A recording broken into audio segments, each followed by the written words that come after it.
ദൂരെ ഒരു മഴവില്ലിന്നേഴാം വർണ്ണം പോൽ തൂവൽ കവിളിണയിൽ നമസ്കാരം, ഞാൻ Dakshaji Pillai, Puthur government higher secondary സ്കൂളിലെ 7ാം ക്ലാസ് വിദ്യാർത്ഥിനി.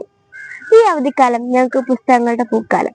ഈ അവധിക്കാല വായനയ്ക്ക് ഞാൻ തിരഞ്ഞെടുത്ത പുസ്തകങ്ങളിലൊന്നാണ് PH നിഷാദ് രചിച്ച ഭൂമിയുടെ അലമാര എന്ന കഥ.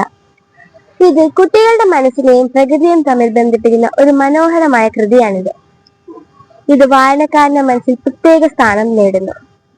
ഭൂമിയുടെ അലമാര എന്ന കഥയുടെ പേര് പോലെ തന്നെയാണ് അതിന്റെ ആശയ സൗന്ദര്യം തുറന്നു കാട്ടുന്നത്. അലമാര എന്ന് കേൾക്കുമ്പോൾ മനസ്സിലേക്ക് ഓടിയെത്തുന്നത് വിലപിടിപ്പുള്ള വസ്തുക്കൾ സൂക്ഷിക്കുന്ന ഇടമാണ്.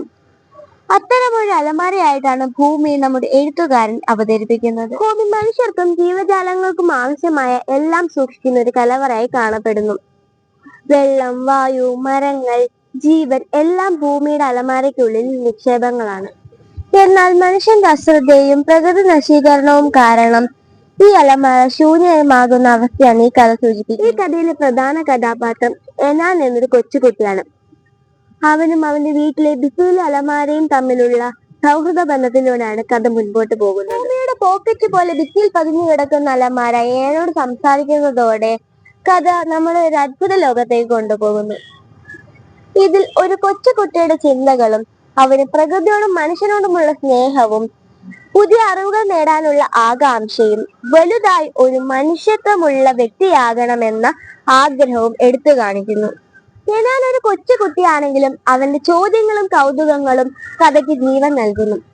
പാബ്ലോ പപ്പ, മാഷ അമ്മ, സുലൈമാൻ അപ്പൂപ്പൻ, ചാരു അമ്മുമ്മ എന്നീ കഥാപാത്രങ്ങളോടെ അവന്റെ ലോകം നിറമുള്ളതാകുന്നു. ഇതിൽ അലമാര തന്റെ സ്വന്തം കഥ പറയുകയാണ്.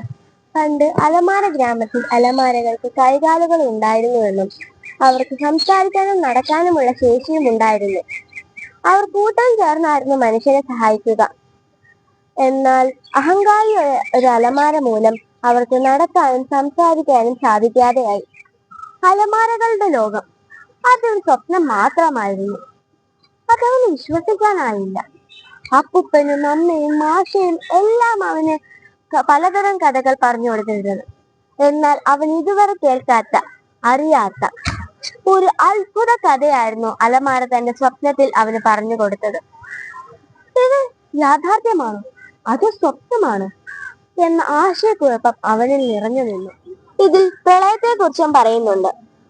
മനുഷ്യൻ പ്രകൃതിയെ നശിപ്പിക്കുമ്പോൾ അതിന്റെ ഫലമായി പ്രളയം പോലുള്ള മഹാദുരന്തങ്ങൾ മനുഷ്യനെ നാശനഷ്ടങ്ങളിലേക്ക് തള്ളിവിടുന്നു. പ്രകൃതിയെ സംരക്ഷിക്കാത്തതിന്റെ ഫലമായി ഉണ്ടാകുന്ന പ്രശ്നങ്ങൾ കുട്ടികൾക്ക് മനസ്സിലാകുന്ന രീതിയിൽ കഥാകൃത്ത് അവതരിപ്പിച്ചിരുന്നു. പ്രകൃതിയോടുള്ള സ്നേഹവും മനുഷ്യബന്ധങ്ങളുടെ വിലയും ഒരു ചെറിയ കുട്ടി എങ്ങനെ ലോകത്തെ കാണുന്നു എന്നതും എഴുത്തുകാരൻ വളരെ ലളിതമായി ചിത്രീകരിച്ചിരിക്കുന്നു.